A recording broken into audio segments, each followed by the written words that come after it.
I was standing in my kitchen on December 20-3rd, wrapping Christmas presents for a husband who was upstairs, probably texting the woman carrying his child. My phone rang. Unknown number. When I answered, a voice I'd never heard before said 5 words. 5 words that made my entire world stop. Your husband got me pregnant. My hands went completely still on the wrapping paper. My brain was trying to process what I was hearing, trying to reject it. She kept talking, voice shaking, telling me she was 4 months along, that she thought I knew, that he told her we were separated. I realized something in that moment. I had 2 choices. I could scream, cry, fall apart right there, or I could become the coldest, most strategic version of myself I'd ever been. I chose the second option. Because something in me knew. Panic was exactly what he was counting on. Chaos would benefit him, not me, and I needed every single advantage I could get. Before I take you to the beginning, tell me in the comments which city or state you're watching from. And don't forget to like and subscribe so I can bring you even more intense stories. Before that phone call, before I knew there was a baby, before I realized my husband had been planning my exit for months while I was still trying to save us, I need you to understand what my marriage really looked like.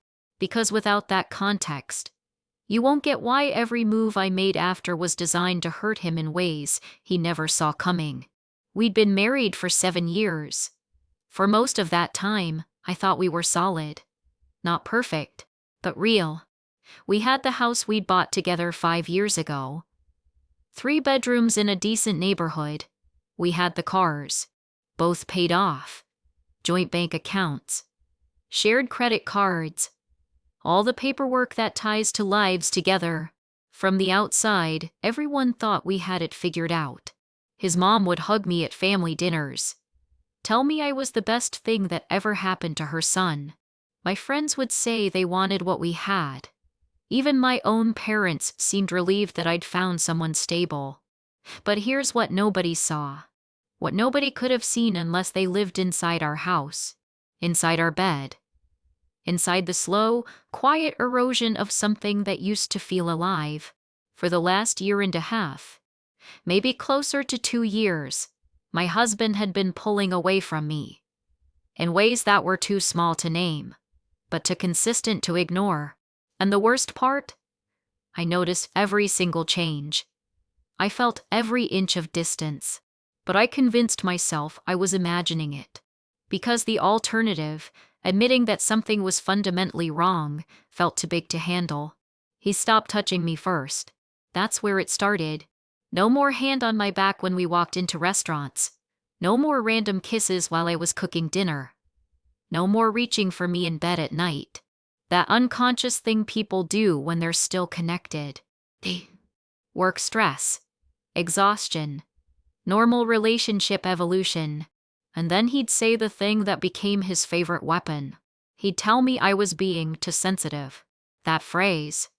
Those 3 words. They became the tool he used to train me into silence. Anytime I questioned anything. Anytime my gut told me something was off. Anytime I felt lonely sitting next to the person who promised to love me, I was being too sensitive. And because I loved him. Because I wanted to believe him. Because I was terrified of being the nagging wife who created problems that didn't exist, I started accepting that explanation. I started believing that maybe I was the problem. So I stopped asking questions. And that's exactly what he needed me to do. Looking back now, I can see how deliberate it all was. How he was slowly, methodically training me to doubt my own perceptions. To dismiss my own instincts. To accept less and less until I was grateful for scraps of attention. But at the time, I couldn't see it. I was too close. Too invested. Too busy trying to be the perfect wife who didn't make waves.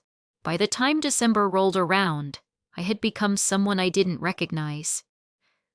The kind of woman who second-guessed every feeling. Who blamed herself for wanting more. Who convinced herself that loneliness was just what marriage looked like after 7 years. I had shrunk myself down so small that I barely took up space in my own life. And he watched it happen. He saw me disappearing, and he used it. The changes started getting more obvious around September.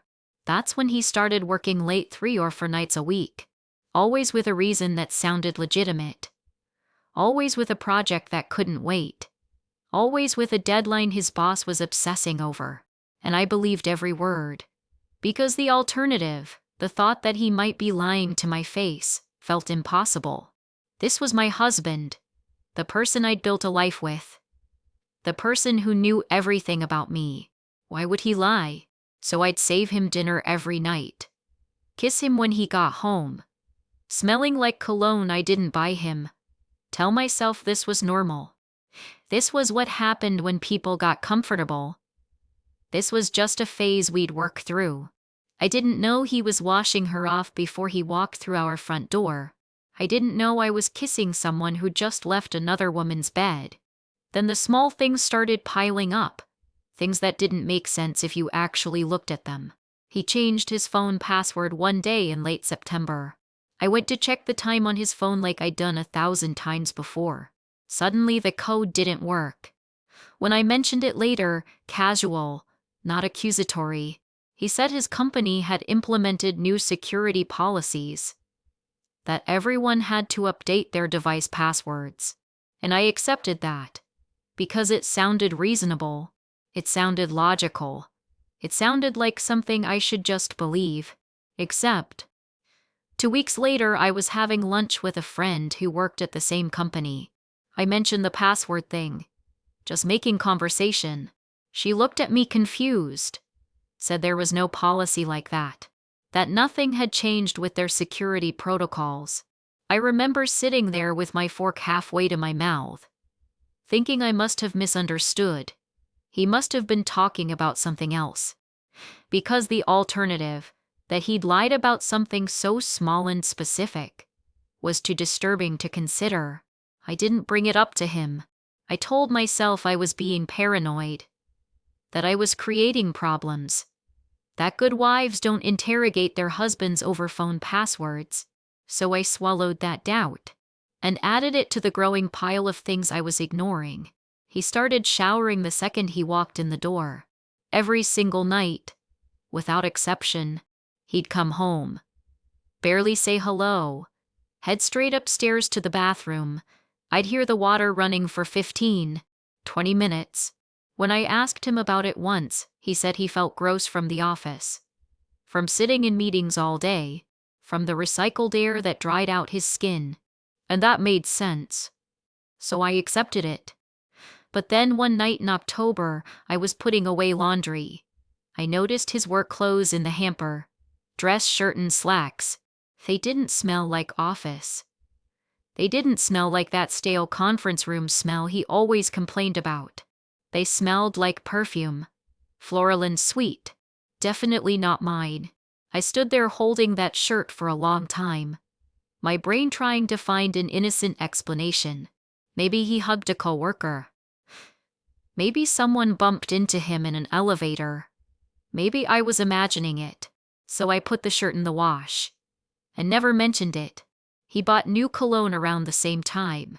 Not the one I'd given him for our anniversary 3 years ago. The one he'd worn ever since. Something different. Something younger. Something that smelled like he was trying to impress someone. When I commented on it, he barely looked up from his phone. Just shrugged. Said he felt like a change. And I told myself this was good. Maybe he was taking care of himself. Maybe this was a positive sign. Then he started caring about his appearance in ways he hadn't in years. New clothes that fit better than his old ones. Haircuts every 2 weeks instead of letting it grow out. Actually going to the gym 3 or 4 times a week instead of just talking about it. I watched him transform. Watched him become a better version of himself. And the whole time I thought maybe this was good for us. Maybe this would help our marriage. I didn't realize he was doing it for someone else. His credit card statement started showing charges that didn't make sense. Restaurants across town that we'd never been to together. Always on Wednesday or Thursday nights. when he said he was working late. When I asked about one of them, just curious, he said it was a client dinner, that his boss had asked him to take some potential customers out, and that sounded legitimate. That sounded like something his job would require, so I didn't push. But the charges kept appearing. Different restaurants, always expensive, always on nights he said he was at the office. One night I looked up one of the places, just out of curiosity. It wasn't the kind of restaurant you take clients to. It was small, intimate. Candlelit tables. A wine list that cost more than our monthly grocery budget. The kind of place you take someone you're trying to impress. Someone you're romancing. I sat there staring at my computer screen, thinking there has to be an explanation. Maybe it was a special client. Maybe his boss told him to spare no expense. Maybe I was being paranoid. I closed the laptop and never looked again. By mid-December, our marriage had become this strange performance. We'd sit together at dinner, talk about nothing, surface conversation about weather and work and what we needed from the grocery store. We'd watch TV with careful space between us on the couch, go to bed at different times, wake up without touching, and I kept telling myself this was fine. This was normal.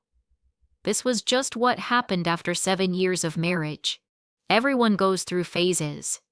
Everyone has rough patches. We'd get through this. Then the week before Christmas, something shifted. He became nice again. Not normal nice, deliberate nice, like someone following a script. He complimented my cooking for the first time in months. Told me the pot roast was perfect, that I should make it more often. He asked about my day. Actually seemed to listen when I answered. He even suggested we watch a movie together, just the two of us, like we used to do before everything got so distant. And I remember feeling this desperate surge of hope, thinking maybe I'd been wrong about everything. Maybe we were just going through a rough patch and now it was over. Maybe this was the turning point I'd been waiting for. I didn't realize I was watching someone manage me. Someone who needed me calm and unsuspecting for just a little bit longer. On December 20-2nd, he told me he had to work late. Year-end report that needed finishing before the holiday shutdown. His boss was stressed. Everyone was stressed. The usual explanations I'd heard so many times they become white noise. I said okay. I'd save him dinner. I'd probably be asleep when he got home. And he did something he hadn't done in months. He kissed me on the forehead before he left. And I smiled, thinking maybe he still cared. Maybe things were getting better. That kiss was a lie. Everything was a lie, but I didn't know it yet. He came home around 11 that night. I was already in bed, half asleep. I heard him downstairs. Heard the shower turn on. Heard him brushing his teeth. Heard him slip under the covers next to me. I remember lying there in the dark, listening to him breathe, thinking this was just normal. This was marriage. This was life after 7 years together. I had no idea that somewhere else in the city, there was a woman carrying his baby. A woman he'd been seeing for 8 months. A woman he'd promised a future to while coming home to me every night. The next morning, December 20-3rd, started like any other day. He left for work early, around 7:30. I had the day off. Rare luxury during the holiday season, so I stayed home in my pajamas, planning to wrap presents, bake cookies, prep for Christmas dinner with my family. Normal holiday stuff. Boring, predictable, safe. I made myself coffee, sat at the kitchen table, looking at my to-do list, feeling actually pretty good about life. We had food in the fridge, presents under the tree, plans for the weekend. From the outside, everything looked fine. That's the thing about betrayal. It doesn't announce itself. It doesn't give you warning signs that are clear enough to act on. It hides in plain sight, disguised as normal life, until the moment it detonates and destroys everything you thought you knew. I spent the morning wrapping presents. His gifts were already bought and hidden in the back of my closet. A new watch he'd been wanting, a leather wallet, a book by his favorite author. Thoughtful, personal gifts that showed I'd been paying attention. I wonder sometimes what he bought for her. If he used our money to get her something better than what he got me. If he even thought about how wrong that was. Around in the afternoon, I was in the kitchen, making cookie dough. My phone rang. A no number. I almost didn't answer. I get spam calls all the time. But something made me pick up. Maybe instinct. Maybe fate. Maybe the universe finally deciding to stop protecting me from the truth. I said hello, and a woman's voice, shaky and nervous, said something that made my blood run cold. Is this his wife? I froze. My brain didn't even process the question at first. I just stood there, holding the phone, flowers still on my hands. I said, "Who is this?" She hesitated. I could hear her breathing, could hear the fear in that breath, could hear her gathering courage to say whatever she needed to say. Then she said, "My name is Emily. I need to talk to you about your husband." The way she said it, the tone, the weight in those words, I knew. I didn't know the details yet, but I knew something terrible was coming. Something that was going to change everything. I sat down at the kitchen table.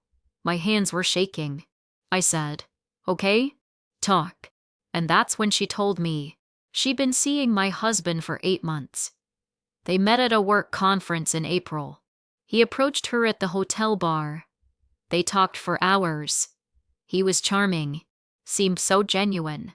He told her he was going through a divorce, that things with his wife had been over for a long time, that we were just waiting for the right time to make it official, that the paperwork was almost done, that he was practically single already. She said she believed him because he was so convincing, because he seemed so honest, because why would someone lie about something like that? And then she said the part that made my stomach drop. "I'm pregnant." Pause. For months. Another pause. And when I told him 2 weeks ago, everything changed. My heart stopped. Actually stopped. She kept talking, her voice getting stronger now. Like she'd been holding this in for too long and it was all pouring out. She said when she told him about the baby, he panicked, started acting weird, distant, stopped answering her calls as much, kept saying he needed time to think, to figure things out, to process what this meant for his life. She said she didn't understand why he was being so cold. They were having a baby. They were supposed to be starting a life together. Why was he pulling away? And then last week, she saw a photo on his social media from a Christmas party of him and me together, his arm around me, looking like a happy married couple. Her voice cracked when she said that part. I realized he lied to me about everything. You're not getting divorced. You're still together. You have no idea I exist. Pause. And I thought you deserved to know. I sat there, completely still, not crying, just absorbing this information, like my brain was trying to process a language it didn't understand. My husband had been living a double life for 8 months. He'd gotten another woman pregnant. He'd lied to both of us. And he'd been coming home to me every night, kissing me, sleeping next to me, playing the role of faithful husband while building a completely separate life with someone else. I don't know how long I sat there in silence. Could have been seconds, could have been minutes. Time felt broken. Finally, I asked her if she was sure the baby was his. She said yes, no doubt. They'd been exclusive. Then she said something that made my blood boil. He even told me once that maybe a baby would be a good thing. That he wanted to build a real life with me. He said that. Actually said those words. While married to me. I asked her what she wanted. Why she was calling. She hesitated again. Then said, "I don't want anything. I just thought you deserved to know the truth. Pause. I feel disgusting calling you. I feel sick about being the other woman. Even though I didn't know that's what I was. Her voice dropped. I ignored things I shouldn't have. I didn't want to believe he was lying. And now I'm 4 months pregnant and everything is falling apart. We talked for 20-3 more minutes. She told me details. Doubts they'd been together, places they'd gone, things he'd said to her. Restaurants I'd suggested we try together. Stories about his childhood that I'd never heard. Promises about a future that included her, not me. And with every word, I felt the life I thought I had crumbling into something I didn't recognize. When we finally hung up, I sat in that kitchen for a long time, just staring at the half-made cookies on the counter, listening to Christmas music that suddenly felt obscene, and I thought about my options. I could confront him. Right now, scream and throw things and demand answers. Fall apart and let him see how much he'd destroyed me. Or, I could think. I could be smart about this. I could recognize that emotions were a weapon he'd use against me. Something in me, some cold, clear part of my brain that I didn't even know existed, said don't do it. Don't confront him. Not yet. Because if I did, he'd have time to prepare. Time to move money. Time to delete evidence. Time to make me look like the crazy emotional wife who overreacted. He'd spin this into something where I was the problem, where I drove him away, where the affair was somehow my fault for not being enough. And I realized something in that moment, something that changed everything. He thought I was weak. He thought I would crumble. Thought I'd be so devastated that I couldn't think straight. He'd been counting on that. His entire plan relied on me being too emotional to fight back strategically. And that assumption, that fundamental misunderstanding of who I was, that was going to be his biggest mistake. I stood up from the table, walked to my laptop, opened a new tab.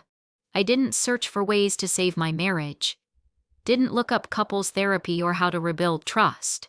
I searched for divorce attorneys, read reviews for an hour, made notes.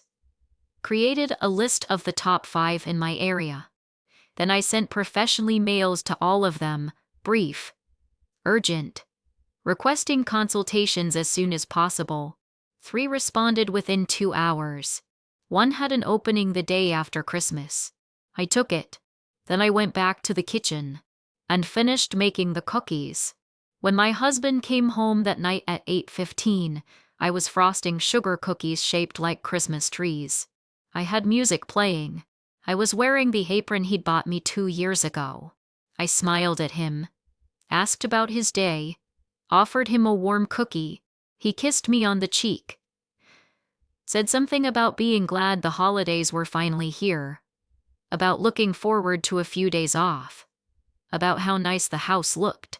I watched him walk upstairs to change, and I thought about the fact that he had no idea what was coming.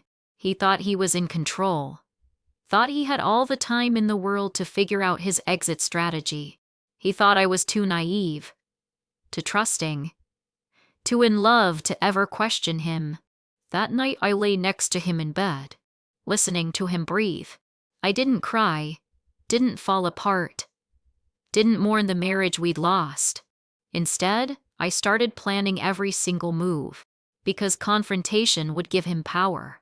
Silence would give me everything. And the first move wasn't going to be tears. It was going to be documentation. Christmas Eve was the hardest day of my life. And not for the reason you'd think.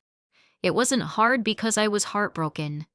It wasn't hard because I missed him or wanted to fix things. It was hard because I had to pretend.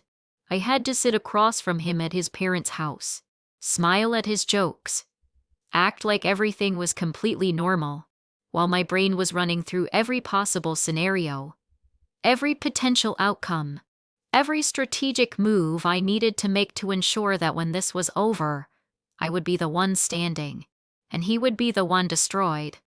We spent the day with his entire family, his mom Margaret, his dad Robert, his younger brother Kyle and Kyle's wife Jennifer, Everyone was laughing, exchanging gifts, taking photos by the tree. Margaret hugged me at one point, pulled me aside in the kitchen while we were loading the dishwasher. She put her hand on my arm, looked at me with those kind eyes that reminded me so much of my husband's. And she said, I'm so grateful he found you. You're exactly what he needed. You balance him. I felt something crack inside my chest. I wanted to tell her.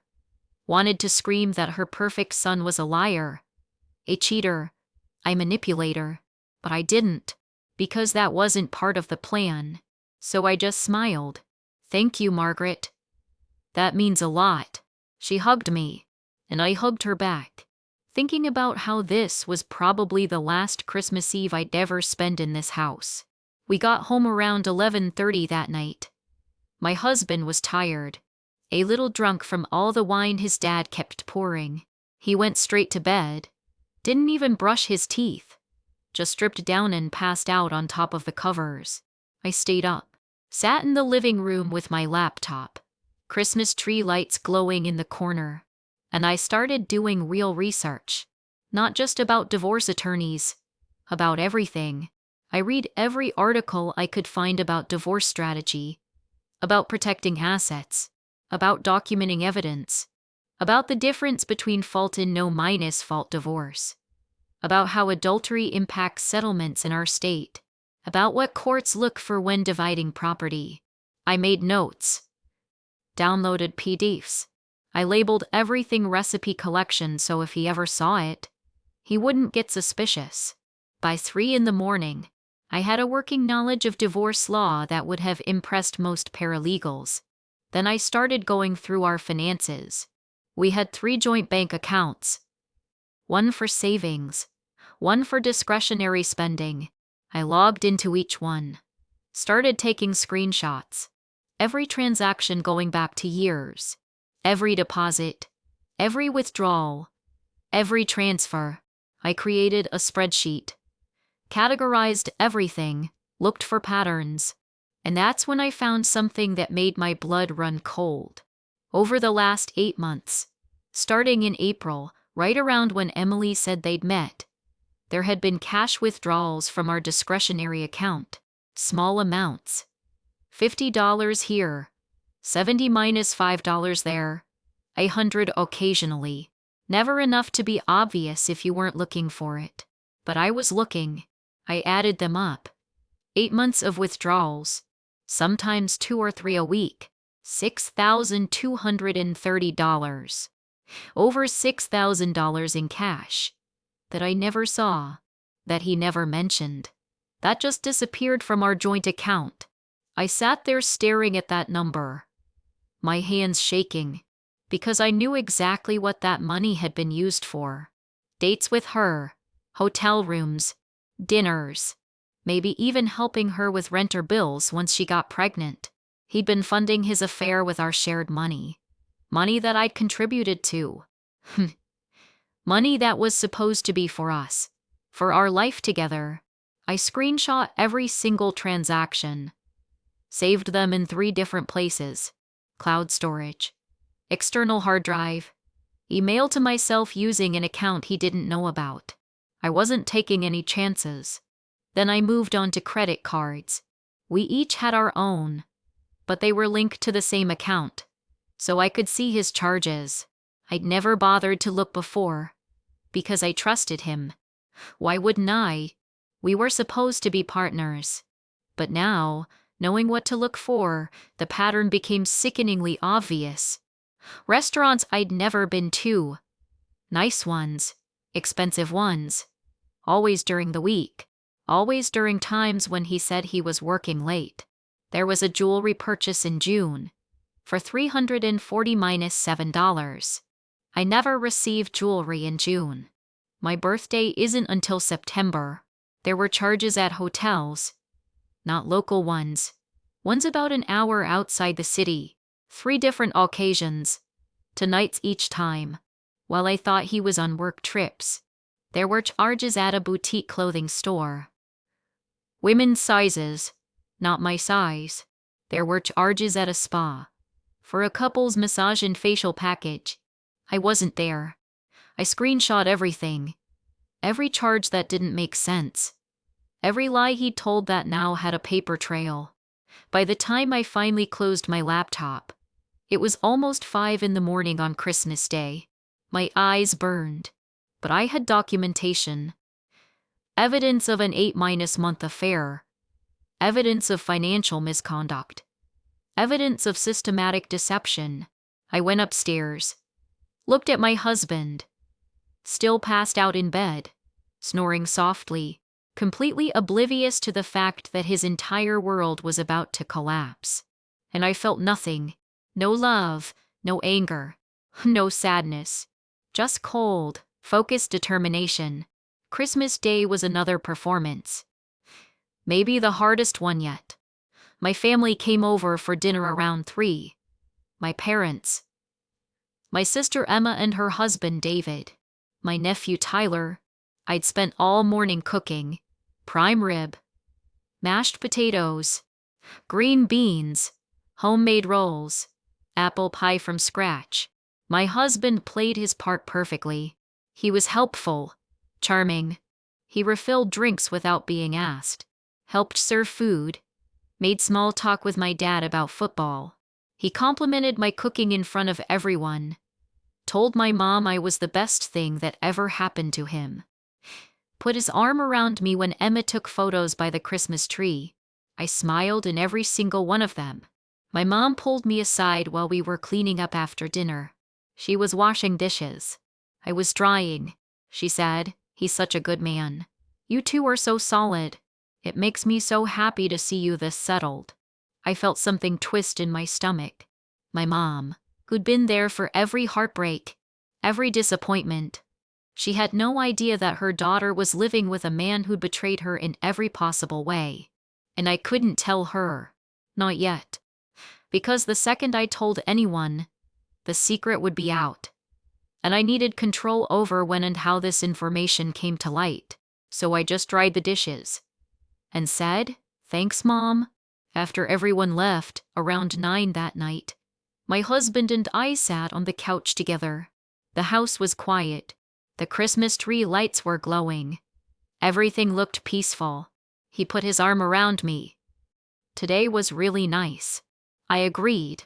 Then he said something that made my blood boil. "I'm glad we're doing better. I feel like we've been reconnecting lately." I turned to look at him. Really look at him. Tried to find the person I'd married 7 years ago. The person I'd trusted.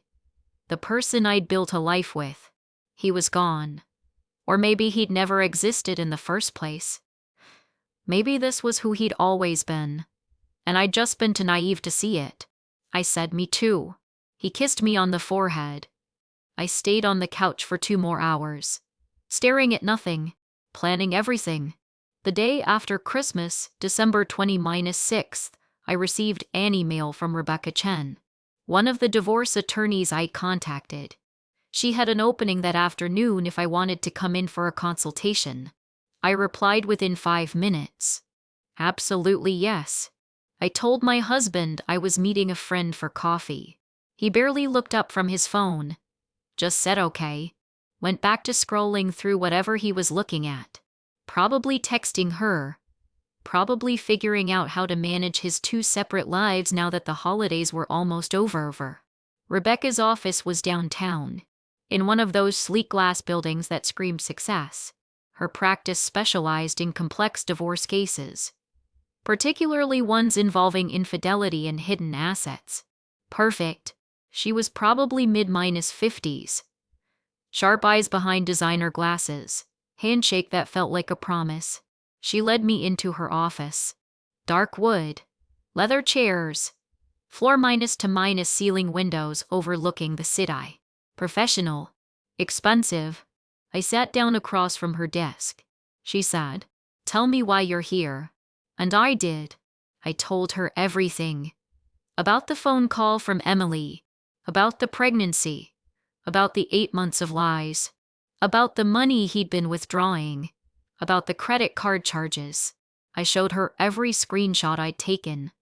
Every piece of evidence I'd collected.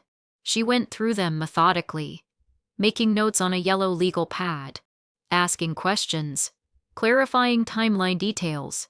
When I finished, she leaned back in her chair, looked at me with something that might have been respect. "You've done excellent work here. Most clients come to me emotional and unprepared. You've given me everything I need to build a strong case." Then she asked the question that mattered. "What outcome do you want?" I didn't hesitate. "I want him to lose everything. I want the house. I want the savings. I want spousal support.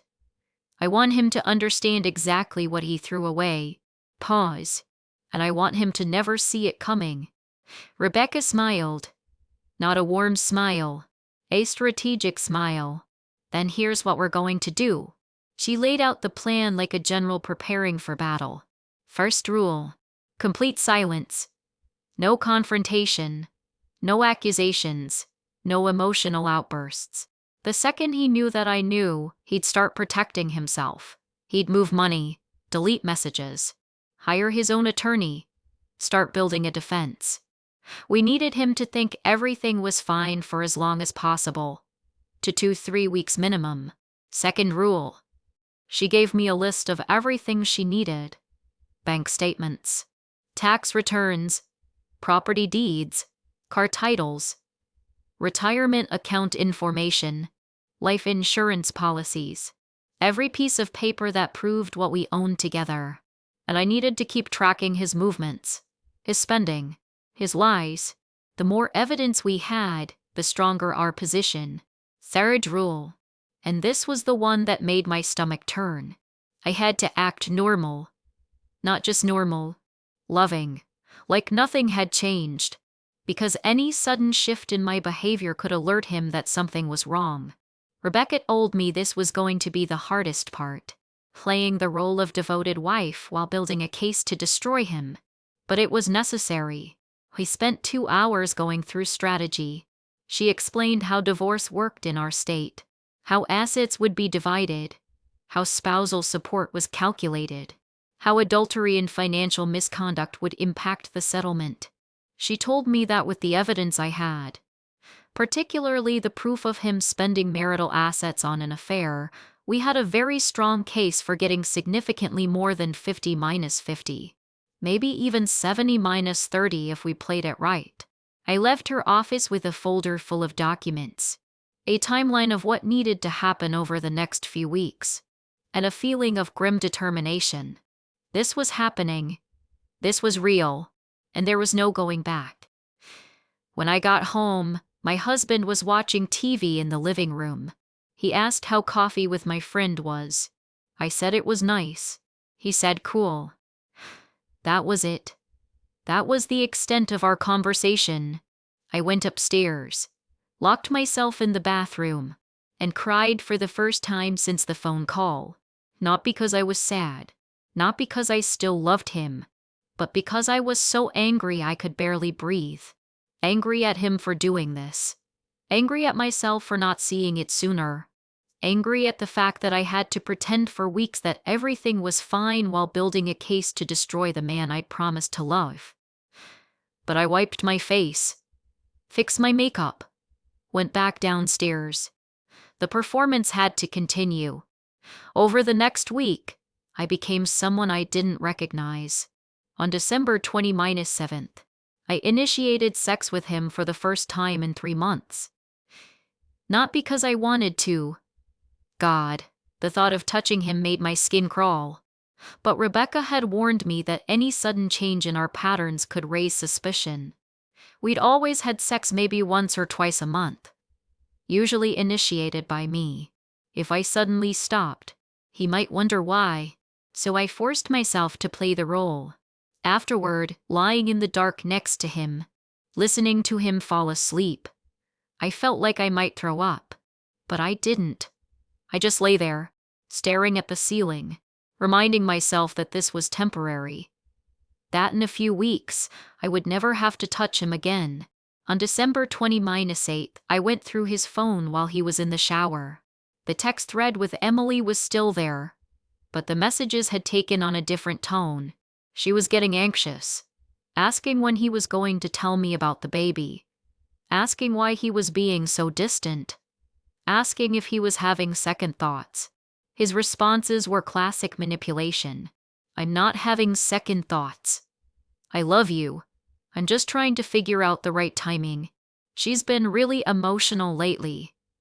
I need to handle this carefully. Trust me. Everything is going to work out. Reading those messages, seeing him lie to her the same way he'd been lying to me, I felt something shift inside me. This wasn't just about revenge anymore. This was about making sure he never got the chance to do this to anyone else again. I took photos of the entire conversation, sent them to my secure email, deleted the sent message from his phone. Then I put his phone back exactly where I'd found it, and went back to wrapping leftover Christmas cookies like nothing had happened. On December 29th, I started separating my finances quietly. Rebecca had advised me not to move large amounts of money, because that could be used against me later. But I could start protecting myself in small ways. So I opened a new checking account at a different bank, one he had no connection to, just in my name. And I started transferring small amounts from our joint discretionary account. $200 here, $300 there. Never enough to trigger any alerts, but enough to build a safety net. I also updated the beneficiary on my life insurance policy, changed it from him to my sister, called it intuition. On December 30th, I went through our house, documented everything we owned, every piece of furniture, every electronic device, every piece of art on the walls. I took photos of everything, made detailed notes about when we bought it, how much we paid, whether it was a gift or a joint purchase. Rebecca had explained that when it came time to divide assets, people often forgot about valuable items, or tried to claim that certain things belonged only to them. Having photographic evidence would prevent that. I spent 4 hours walking through our house with my phone, photographing our life together, and the whole time I kept thinking about how strange it was that all of these things, all of these objects we'd accumulated over 7 years, were about to be split down the middle. Like we were dissolving a business partnership instead of a marriage. Because that's what this had become. A business transaction. Nothing more. On December 31st, New Year's Eve, we went to a party at one of his co-workers' houses. I wore the navy dress he'd always said he liked. Did my makeup carefully. Actually styled my hair instead of just throwing it in a ponytail. And when we walked into that party together, hand in hand, smiling at people we'd known for years, I played the role of happy wife so convincingly that I almost believed it myself.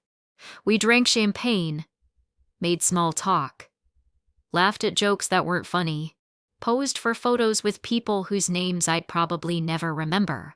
And at midnight, when everyone was counting down and cheering and kissing, he pulled me close, kissed me like he meant it, like he actually loved me, like he hadn't spent the last 8 months building a completely separate life with another woman.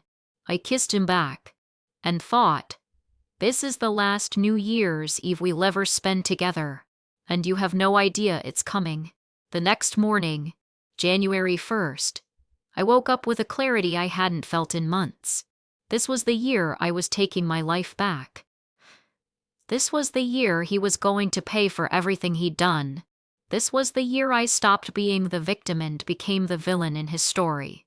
I spent the morning organizing all the evidence I'd collected, created a master folder with everything categorized and labeled: bank statements, credit card charges, text message screenshots, photos of our assets, notes about his lies, everything Rebecca would need to build the strongest possible case.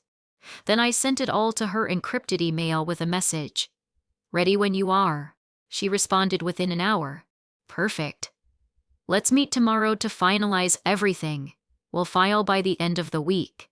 My hands were shaking when I read that message. This was really happening. On January 2nd, I met with Rebecca again. She'd reviewed all the evidence I'd sent, said we had everything we needed, She showed me the preliminary divorce petition she drafted. Dissolution of marriage, irreconcilable differences, citing adultery and financial misconduct, requesting the house, 70% of joint savings, his retirement account, spousal support for 3 years, and an order preventing him from moving or hiding any assets.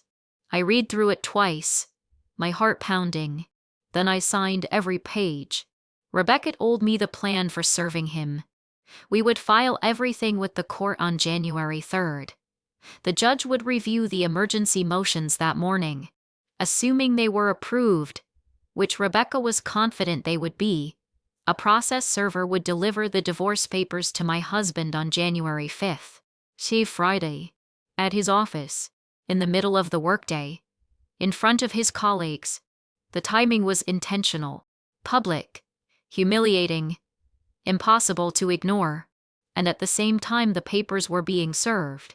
The emergency orders would go into effect, freezing all of our joint accounts, preventing him from accessing or moving any shared assets without court approval. He would have no warning, no time to prepare, no chance to hide money or delete evidence. By the time he realized what was happening, it would already be over. I asked Rebecca what I should do after he was served. She said, "Be somewhere safe. Somewhere he can't find you, because his reaction is going to be extreme."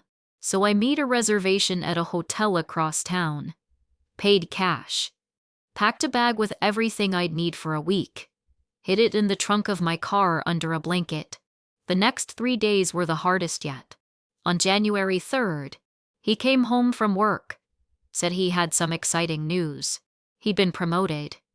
More responsibility, more money. He was celebrating with his team tomorrow night. I smiled. Inside, I was thinking about how that promotion was going to look really good in the divorce settlement. On January 4th, he left for his celebration dinner. I stayed home, and while he was out, probably with Emily, probably celebrating what he thought was the start of his new life, I packed a bag. Not everything, just enough. Clothes, toiletries, important documents, my laptop. I put it all in the trunk of my car, covered it with a blanket. Then I went back inside, waited for him to come home. He got back around 11, slightly drunk, in a good mood. He told me about the dinner, about how his boss had made a toast, about how everyone was excited for him. I listened, thought about how tomorrow his entire world was going to collapse. That night, I didn't sleep at all. I just lay there next to him, watching the clock, counting down the hours. At 7 in the morning, he got up, showered, got dressed for work. I made him coffee like I always did. He kissed me on the cheek, said he'd see me tonight. I said okay, and I watched him leave. 2 hours later, I got a text from Rebecca. "It's done." The process server had caught him in the lobby of his office building at 9:40-5 in the morning, right as he was walking in with his morning coffee. According to the server's report that Rebecca forwarded me later, my husband's face went completely white when he saw the envelope. He tried to play it off, asked what it was. The server said the standard line, "You've been served," and walked away. My husband stood there in the middle of the lobby, surrounded by co-workers heading to their desks, and opened the envelope. I wish I could have seen his face when he read the first page. Petition for dissolution of marriage, filed by me, citing irreconcilable differences and financial misconduct, requesting division of all assets, spousal support, and a restraining order preventing him from accessing or moving any joint funds. He called me 17 times in the first hour. I didn't answer. He texted me 20-3 times. "What the hell is this? Call me right now. We need to talk. You can't just do this without talking to me first. This is insane. Answer your phone." I blocked his number. Then he tried calling from his office line. I didn't answer that either. Then he apparently tried to access our joint bank accounts. discovered they were frozen. Rebecca had filed an emergency motion that morning. The judge had granted it within 2 hours. He couldn't touch a single dollar without court approval. By noon, he'd left work. Showed up at our house. I wasn't there. I'd checked into the hotel the night before. According to our doorbell camera, which I was watching from my hotel room, he pounded on the door for 10 minutes. Then he tried his key. It didn't work. I changed the locks that morning. He stood there on the porch, visibly furious. Then he called his mother. I know this because his mother called me 30 minutes later. Voice shrill and accusatory, demanding to know what I thought I was doing, how I could betray her son like this, how I was tearing the family apart. I let her talk for about 60 seconds. Then I said, very calmly, your son got another woman pregnant while he was married to me. If you have questions about who betrayed who, I suggest you ask him. Then I hung up. She didn't call back. By the end of the day, I'd received messages from 3 of his friends, 2 of his cousins, his brother, all of them some variation of confused, angry, or trying to mediate. I ignored all of them. This wasn't a conversation. This was a legal proceeding. That evening, I met with Rebecca again. She'd already heard from his attorney, who'd apparently been hired in a panic that afternoon. His lawyer was scrambling, asking for extensions, claiming that my husband needed time to review the documents, that this was all moving too fast. Rebecca shut it down. She told his attorney that we had months of evidence, that everything had been done by the book, and that if his client wanted to drag this out, we were more than happy to go to court and make everything public, including the pregnancy. His attorney went quiet after that. Rebecca looked at me, said, he's going to try to negotiate. He's going to offer you something to make this go away quietly. Whatever he offers, say no. We're not negotiating. We're dictating terms. I nodded. That night, alone in my hotel room, I finally let myself feel everything I'd been holding in for 2 weeks. The anger, the betrayal, the relief. I cried until I had nothing left. And then I ordered room service, opened my laptop, started planning the next phase. That night, alone in my hotel room, I finally let myself feel everything I'd been holding in for 2 weeks. The anger, the relief. I cried until I had nothing left. And then I ordered room service, opened my laptop, started planning the next phase. Because this wasn't just about the divorce anymore. This was about making sure he understood exactly what he'd lost. The next morning, Saturday, I got an email from an unexpected source. Emily. Subject line said. I almost deleted it, but something made me open it. She said she'd found out about the divorce, that my husband had called her in a panic, trying to figure out what to do, that he'd admitted to her that he'd lied about everything, about me, about our marriage, about his intentions. She said she felt like an idiot for believing him, and then she said something that made me sit up straight. He asked me not to cooperate with you if your lawyer contacted me. He said it would ruin his life.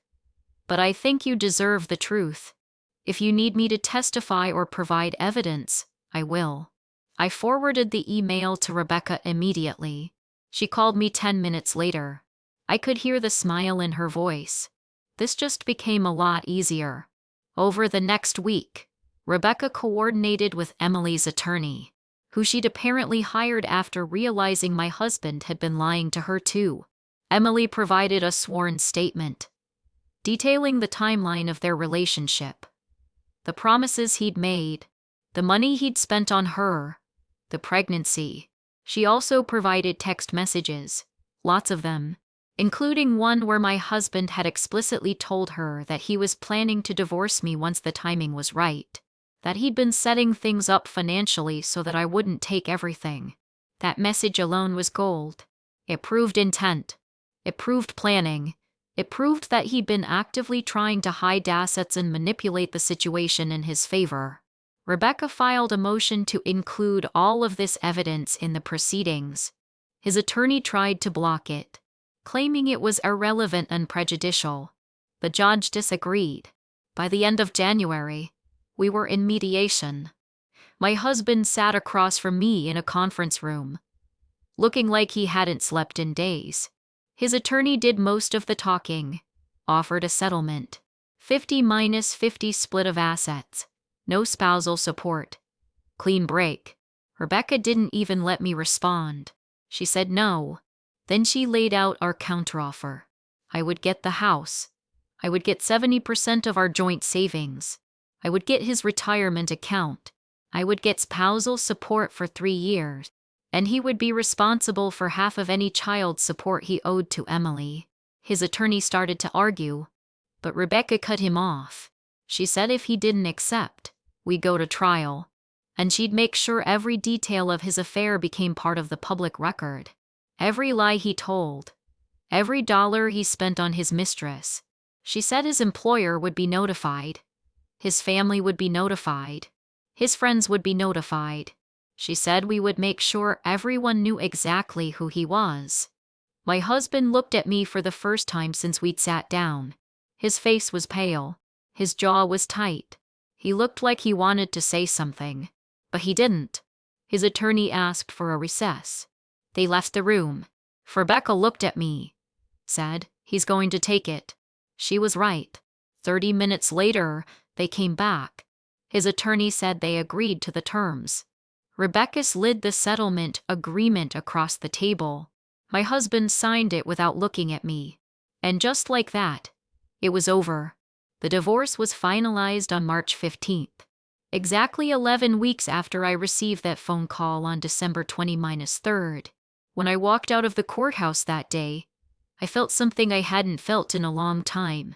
Free, not happy, not vindicated, not victorious, just free.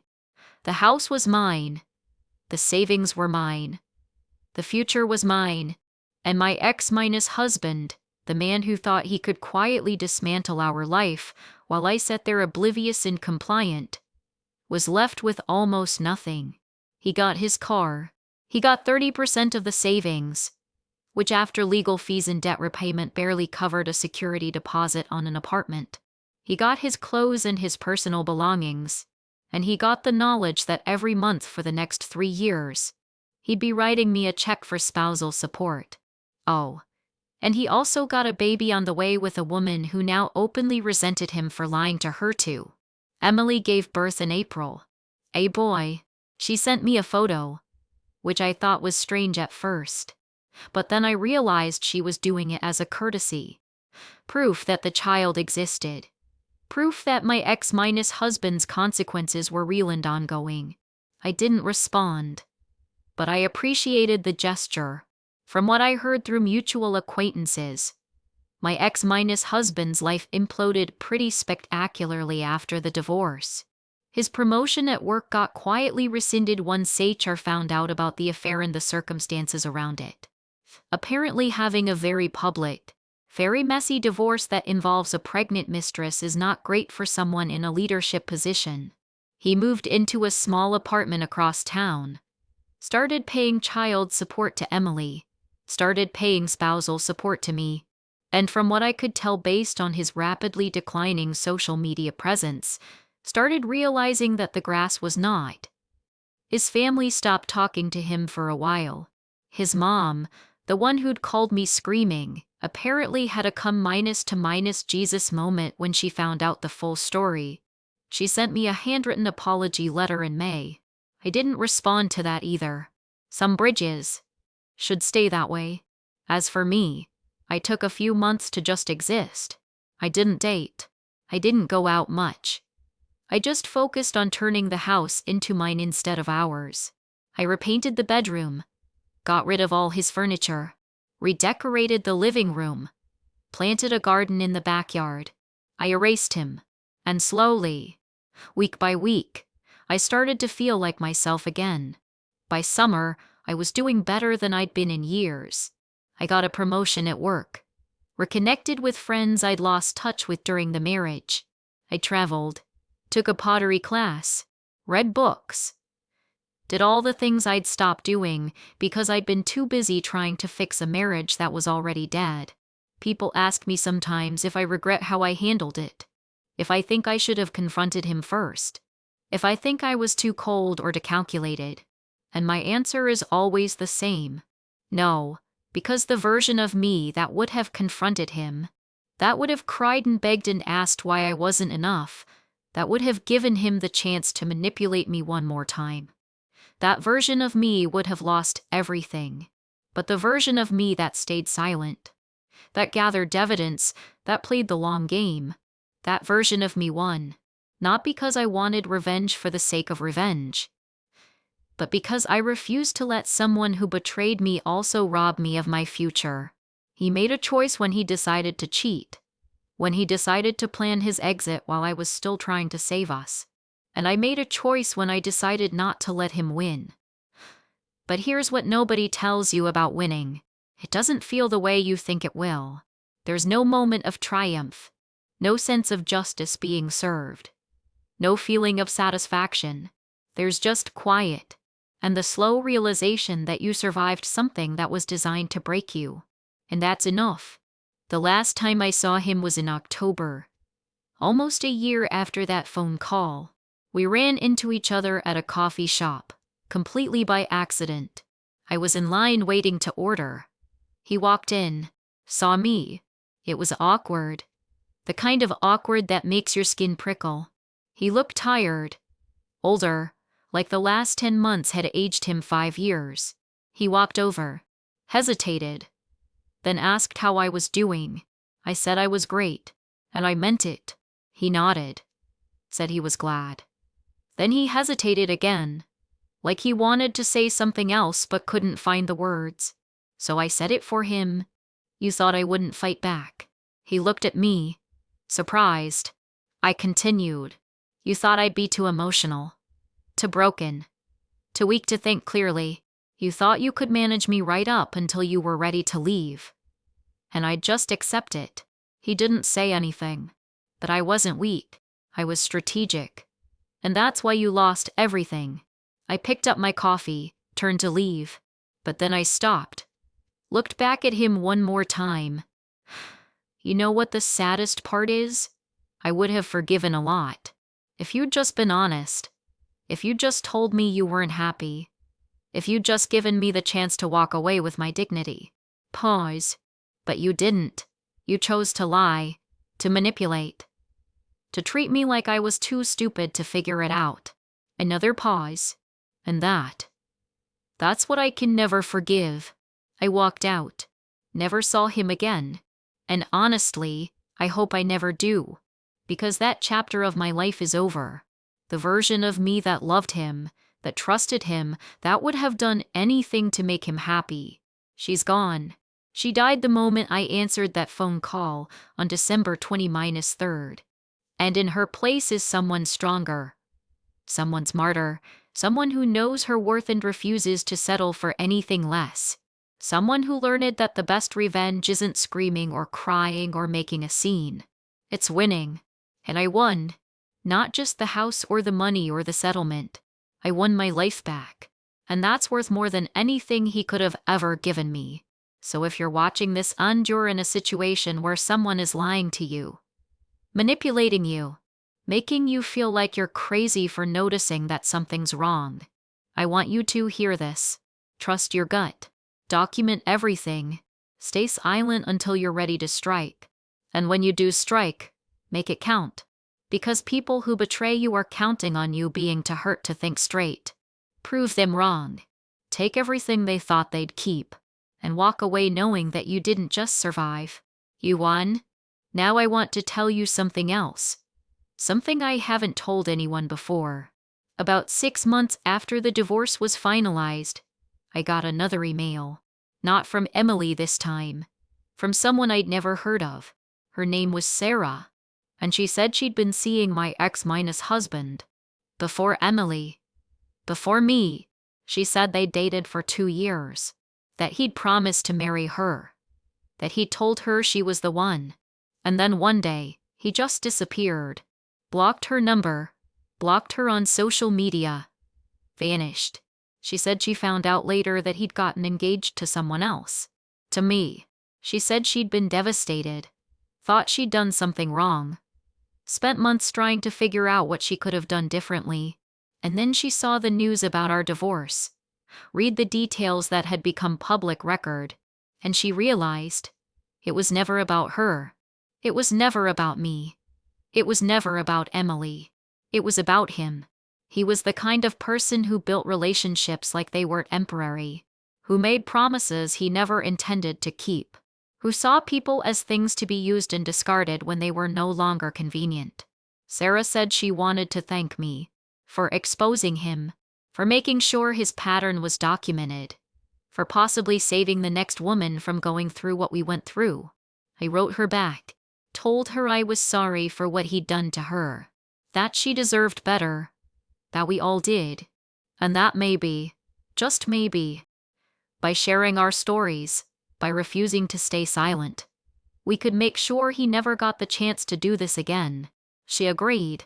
We've stayed in touch, not close friends, but connected, to women who survived the same man, who came out the other side stronger. And that's the real ending to this story. Not that I got the house, not that I got the money, not that I won in court, but that I survived, that I rebuilt, that I found myself again on the other side of something that was designed to break me. My ex-husband probably tells himself a different story, probably says I was vindictive, cruel, that I overreacted, and you know what? I don't care, because his opinion of me stopped mattering the moment he chose to betray me. The only opinion that matters now is my own. And when I look in the mirror, I see someone who fought back, who refused to be a victim, who took control when everything felt out of control. I see someone who survived, and that's enough. So here's what I want you to take away from this. If someone is making you feel small, making you doubt yourself, making you think you're the problem, you're not. They are. And you deserve better. Trust yourself. Protect yourself. Fight for yourself. Because at the end of the day, the only person who's guaranteed to have your back is you. Make sure you're worth fighting for. That's the end of my story. Thanks for watching. Don't forget to like, subscribe, and tell me in the comments what you would have done in my situation. And remember, you're stronger than you think, smarter than they believe, and capable of more than they'll ever give you credit for. Prove them wrong. I'll see you in the next one.